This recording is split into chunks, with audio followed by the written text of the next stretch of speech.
நான் வில்லனை ரொம்ப சூஸியாக பண்ணேன் சார் நான். ஓகே. அப்புறம் நான் நிறைய ஹீரோக்கள் படம் பண்ணுறதுனால நான் வில்லன் ஆகும்போது அவர்ஷன் ஆகக்கூடாதுன்னு நினச்சேன் சார். ஸோ வில்லனாக இருக்கும்போது கூட ஏன்னா சில சமயம் எனக்கு கேள்வி வரும், ஏன் வில்லன் எல்லா படத்துலையும் கோபமாகவே இருக்கிறான்னு? அவன் லைஃப் என்ஜாய் பண்ணவே மாட்டானா? அவன் லைஃப்பில் ஜோக் இருக்காதா, காமெடி இருக்காதா? எனக்கு ஒரு பெரிய கேள்வி இருந்தது. அவனுக்கு டைமிங் சென்ஸ் இருக்காதா அப்படின்னு எனக்கு இருந்தது. அதனால் நான் அதை என்டர்டெயின் பண்ணவும் ட்ரை பண்ணேன். அதனால தான் நான் நீங்கள் பவானி பார்க்கும்போதும் சரி, பேட்டையாக இருந்தாலும் சரி, சந்தனமாக இருந்தாலும் சரி, ஐ ட்ரை டு என்டர்டெயின். இல்லை ஜவானாக இருந்தாலும் சரி, என்டர்டெயின் பண்ண ட்ரை பண்ணிட்டேன். ஏன்னா என்னை பார்த்து அவர்ஷன் ஆகிடக்கூடாது. ஆனால் என்னை வச்சு ஹீரோ பண்ணுற ப்ரொடியூசரோட ஃபிலிம்ஸ்க்கு வந்து பாதிப்பு வரும். ஸோ அது ரொம்ப கேர்ஃபுல்லாக பண்ணேன். அப்புறம் ரெண்டாவது வந்து சார், ஒரே மாதிரி போயிட்டுருக்கு லைஃபு. கொஞ்சம் நம்மளால் எதாவது முடியும்னா நம்மளே என்கேஜ் பண்ணிக்கிறதுக்கு ஏதாவது ஒன்று ட்ரை பண்ணுறது தான் சார். அது அது என்ன ஃபார்மில் சொல்கிறது எனக்கு தெரியல. ஆனால் அது ஒரு இப்போ நான் பயந்துக்கிட்டே எப்படி சார் இருக்கிறது, லைஃப் போயிட போகுது, விட்டா அவ்வளோதான் அப்படின்னு பயந்துகிட்டே வாழ்கிறதான்னு இருக்குது.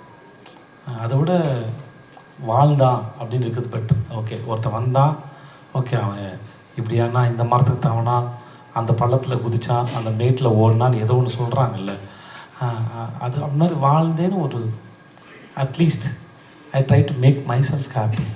தட்ஸ் ஆல்சோ பெரிய ரீசன் ஒன்றுமே இல்லை sir. I'm just searching for it.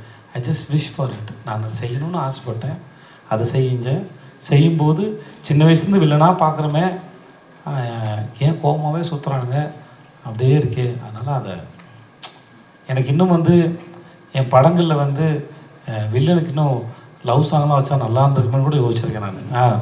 பேரல அவர் ஒரு பக்கம் ஒரு பொண்ணை லவ் பண்ணுறாரு, நான் ஒரு பக்கம் ஒரு பொண்ணை லவ் பண்ணுறேன். இதில் என்ன இருக்குது? ரெண்டு பேரும் வில்லனுங்கிறது என்ன சார்? நான் ஒரு விஷயத்தை நம்புகிறேன், அதை நான் சொல்கிற villain. I'm not saying literally bad.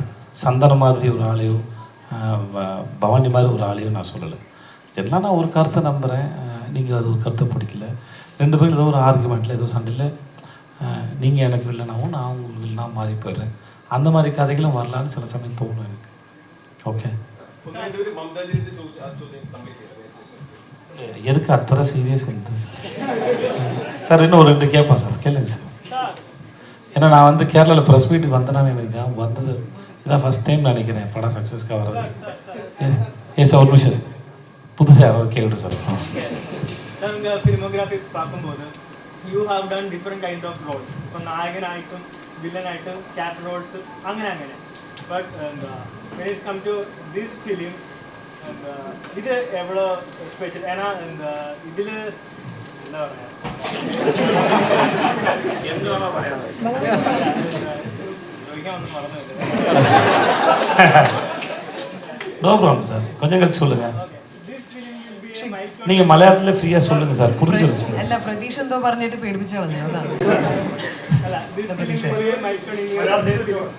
Sir பேசணும் சார், பேசுங்க. This film will be a milestone in your entire film career. And do you really wanted this film as your 50th film? And moreover, അടുത്ത ഒരു 50 film എപ്പിടിപ്പെട്ട film ചെയ്യണമെന്നാണ് നിങ്ങളുടെ ആഗ്രഹം? Okay, എനിക്ക് ആഗ്രഹം ഒരുപാട് ഉണ്ട് സാർ.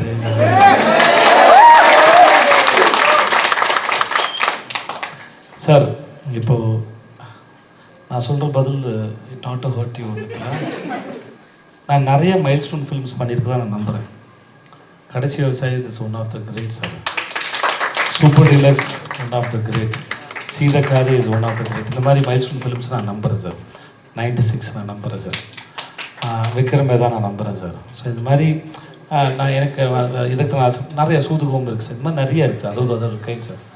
சம்டைம்ஸ் சில படங்கள் வந்து பெருசாக மக்களால் கொண்டாடப்பட்டு பெரிய வரவேற்பு வருது. மகாராஜுக்கு அப்படி நடந்ததில் பெரிய சந்தோஷம். Maharaja worth for it. இந்த படத்தை ஒருத்தர் கஷ்டப்பட்டு எழுதியிருக்காரு, அவர் கஷ்டப்பட்டு எடுத்திருக்காரு, ரொம்ப ரசித்து எடுத்திருக்காரு. This film is worth for it. ஆனால் இந்த படம் இந்த பிளானில் இல்லை சார். இந்த சக்ஸஸும் எங்களோட எக்ஸ்பெக்டேஷன் இல்லை sir. We didn't expect this much of success. நிச்சயமாக கிடையாது. எனக்கு இந்த மாதிரி பேசுகிறது ரொம்ப கூச்சமாக இருக்கும் சார். எப்படி பேசுகிறதுன்னு எனக்கு ரொம்ப கஷ்டமாக இருக்கும் சார். ஃபஸ்ட் டைமாக இதுக்கு நான் மென்டலாக ப்ரிப்பேர் பண்ணிக்கிட்டேன். ஏன்னா ஒன்று இந்த படத்து மேலே நித்தில் வச்சுருந்த பெரிய எக்ஸ்பெக்டேஷனு. என் ப்ரொடியூசர் வச்சுருந்த பெரிய எக்ஸ்பெக்டேஷனு. ஸோ நான் ஜென்ரலாக ஒரு 4-5 இன்டர்வியூ கொடுத்துட்டு அதுக்கு மேலே இன்டர்வியூ கொடுக்கறதுக்கு ரிப்பீட்டேஷன் ஆஃப் சேம் கொஷின்ஸ், அதுக்கு பதில் சொல்லிகிட்டே இருக்குமா, ஒவ்வொரு பதில் ஒரு கேள்விக்கும் வேறு பதிலை தேடிக்கிட்டே இருப்பேன். சேம் கொஷின்ஸாக இருக்கும். பட் ஆடியன்ஸுக்கு போர் அடிக்கூட வேறு பதில் தேட ட்ரை பண்ணி மோஸ்ட் ஃபெயிலியர் ஆகிடும். அது சேம் பதில் வந்துடும் பல சமயம். அதனால் மோஸ்ட்லி ஒரு 4-5 இன்டர்வியூஸ்க்கு மேலே போதும் அப்படின்னு நினச்சிப்பேன். But just because of Nithilan and Sudhan sir நான் எல்லா இடத்துக்கும் போயிட்டு இந்த படத்தை ப்ரொமோட் பண்ண ட்ரை பண்ணேன். ஏன்னா எனக்கு இவங்க மேலே பெரிய நம்பிக்கை இருந்தது. இது நடந்துருச்சு, எங்களுக்கும் இது எதிர்பார்க்கல. இன்றைக்கி படம் வந்து 6 நாளா சார், 8 நாளா சார், 6 டேஸில் 50 crores தாண்டி போகுதுங்கிறது ஐ டோன்ட் எக்ஸ்பெக்ட் சார்.